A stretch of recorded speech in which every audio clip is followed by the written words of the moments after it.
Bismillahirrahmanirrahim. Assalamualaikum warahmatullahi wabarakatuh. Baik, kali ini saya akan melanjutkan mereview materi pertemuan 9, mungkin bab 7 fase desain.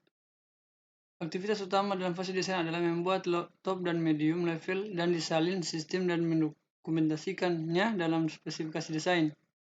Dan ATP adalah sebuah dokumentasi yang akan digunakan untuk mendemonstrasikan seluruh fungsi sistem kepada user pada fase penerimaan. Desain dan terstruktur. Tujuan utama dari desain dan terstruktur adalah memecah sistem menjadi bagian yang lebih kecil, teratur, dan mudah untuk dibangun. Masing-masing komponen utama atau kotak dialog atau kotak dalam TLD dipecah menjadi subbagian dimulai dengan fase level teratas, kemudian turun ke level berikutnya dan seterusnya.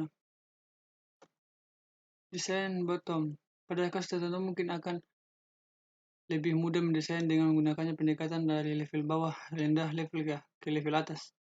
Tentu kita akan mendesain sebuah sistem pengujian mesin kendaraan. Kita harus mulai dengan menentukan hardware dasar atau komponen dasar yang terlibat sensor mesin. Pertukaran desain tingkat atas, top level design rate of. Umumnya banyak desain tingkat atas yang dapat mencapai atau memperoleh hasil yang sama dalam sebuah sistem software. Tentunya desain tingkat atas top level pada gambar hanya salah satu cara untuk memecahkan sistem ABC ke dalam komponen-komponen utama. Desain tingkat atas yang lain juga yang cocok. Salah satu masukan mungkin adalah menghilangkan inquiry, update, dan report generation dan menggunakan routine file handler yang umum untuk melakukan semua kegiatan akses file TLD tersebut.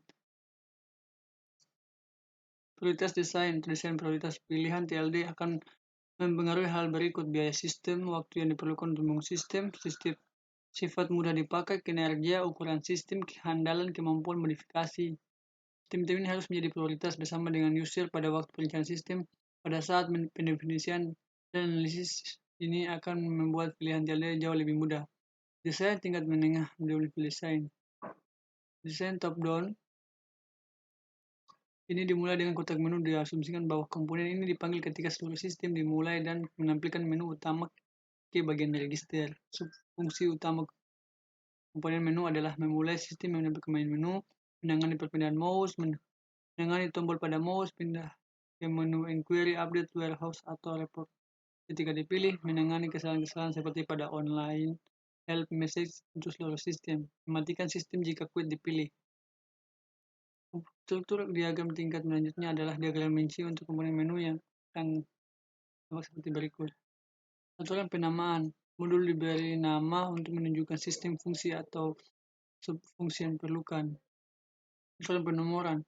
Nomor pada setiap kotak disusun dengan aturan sebagai berikut. Pada tiap-tiap tingkat terendah tambahkan sebuah titik dan angka bulat untuk nomor yang terletak di kotak. Kamus desain. Diksioneri 1 berdasarkan urutan angka sesuai dengan nomor komponen berikut. Kan nama yang tetap dan penjelasan singkat untuk setiap modul.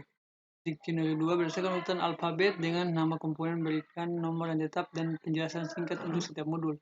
Diksioneri 3 berdasarkan urutan alfabet dengan penjelasan singkat, berikan nomor komponen dan nama yang tetap. Kamus data umum. Daftar alfabet menyusun semua parameter yang ditunjukkan pada tanda panah aliran data. Untuk setiap item menjelaskan tipe, panjang, batasan, dan modul yang digunakan. CDD ini kemudian akan berisi semua parameter yang didefinisikan pada level terendah dari pembukaan dan desain sebagai field didefinisikan dalam sebuah file. Modul terstruktur atau sejauh mana Anda mendapat merincinya. Semua modul terstruktur memiliki ciri sebagai berikut: berfungsi sepenuhnya sebagai fungsi tunggal. Ukurannya kecil, dapat diprediksi, tidak tergantung. Meskipun hal ini tidak didefinisikan secara jelas dari modul terstruktur, lihat kegunaan kembali suatu modul yang cukup lengkap dan umum mengakibatkan Anda dapat menggunakannya pada aplikasi lain dengan memodifikasi sedikit mungkin. Desain file. Dapatkan kinerja yang sesungguhnya. Sebagai contoh, persyaratan pendaftaran seorang siswa pada kursus tertentu akan menghasilkan penambahan dalam daftar field di samping masing-masing kotak. Mengoptimalkan file. Maksudnya adalah mengoptimalkan penyimpanan disk dengan mengurangi kelengkapan file dan file-file.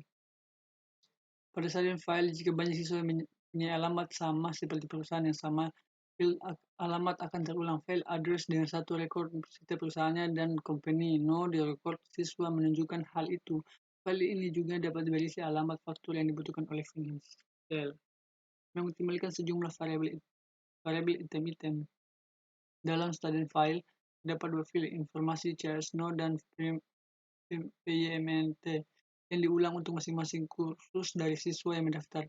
Dengan cara yang sama akan diulang file-file dalam file schedule dan course.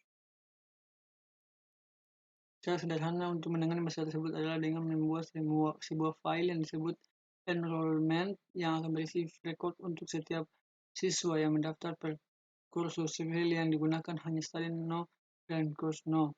File history. Apa yang kita lakukan tentang data pada siswa yang telah mengambil sebuah kursus. Penjelajahan masalah ini dengan mendefinisikan sebuah file student history, dan setelah seorang siswa mengambil sebuah kursus, rekornya dipindahkan dari file student ke file history. Kemudian desain.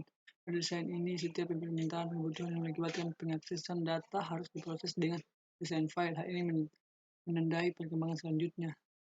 Contoh, tampilkan semua peristiwa pada latihan XYZ, lokasi, dan biayanya. Mari kita mengikuti logika pengaksesannya. Register mengubah nama bidang kursus menjadi CSNO. Rekor-rekor pada file schedule diakses oleh CSNO untuk mendapatkan biaya. Dalam permintaan yang umum seperti ini, mungkin nama bidang kursus dapat dijadikan key pada file schedule. Mungkin harga dapat ditambahkan ke file schedule untuk mengurangi pengaksesan file course setiap waktu untuk menghemat ruang penyimpanan kode biaya dan dapat digunakan. Sistem manajemen database relasional. Pada bagian 78 mengasumsikan bahwa Anda dapatkan sebuah rekor dari sebuah file yang mengandung sebuah kunci. Dalam kenyataan harus terdapat DBMS untuk memenuhi hal ini. Berikut adalah contoh dari relasi tabel yang dapat didefinisikan pada sistem ABC. Untuk jenis database query khusus ini sudah distandarisasi dan ini disebut struktur query language atau SQL. Sebagai contoh, berikut ini adalah instruksi SQL untuk menampilkan kursus apa saja yang harus diikuti.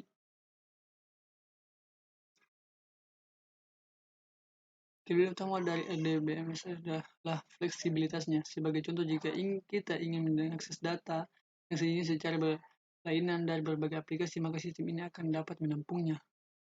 Kekurangan DBMS hanya pada performa yang membutuhkan biaya, banyak memori dan waktu untuk menyimpan, menjalankan, dan merinci seluruh bagian tabel. Keuntungan dari analisis dan desain yang terstruktur, mengurangi jumlah kesalahan. Tabel statistik berikut ini diambil dari hasil survei oleh TRW untuk proyek besar dan DEC Customer Service System Engineer, yaitu departemen yang bertanggung jawab untuk memastikan bahwa produk-produk DEC baik software maupun hardware-nya benar-benar bebas dari virus.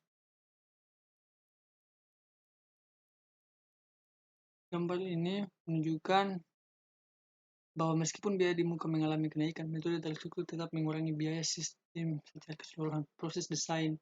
Pilihlah orang-orang yang terbaik untuk desain. Tim desain yang baik tidak perlu orang yang menguasai bahasa pemrograman, mereka haruslah orang yang dapat mengkonsep semuanya. Hindari orang-orang yang selalu menginginkan kesempurnaan dan dalam tim desain.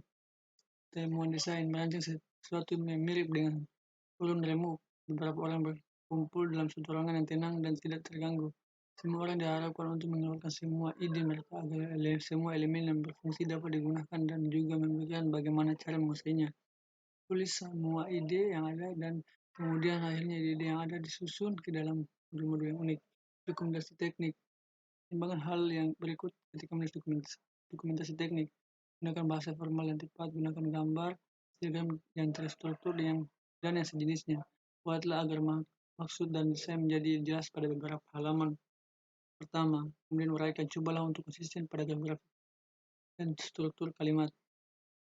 Standar ketentuan pada waktu desain. Buatlah aturan yang standar seperti berikut: beberapa ketentuan desain, parameter yang mendahului rincian perintah, panjang format tipe, penanganan kesalahan, standar pemrograman. Membuat template yang berisi komentar seperti judul, parameter, masukan, variabel yang digunakan, memanggil sub rolltime, penanganan kesalahan, exit programmer. Memulai dengan template ini dan mengisikan kode proses. Garis besar spesifikasi desain. Desain dari atas judul halaman, gambaran umum, daftar hardware, software yang dipakai, daftar urusan prioritas desain, diagram desain dan beberapa modul di umum, beberapa kebiasaan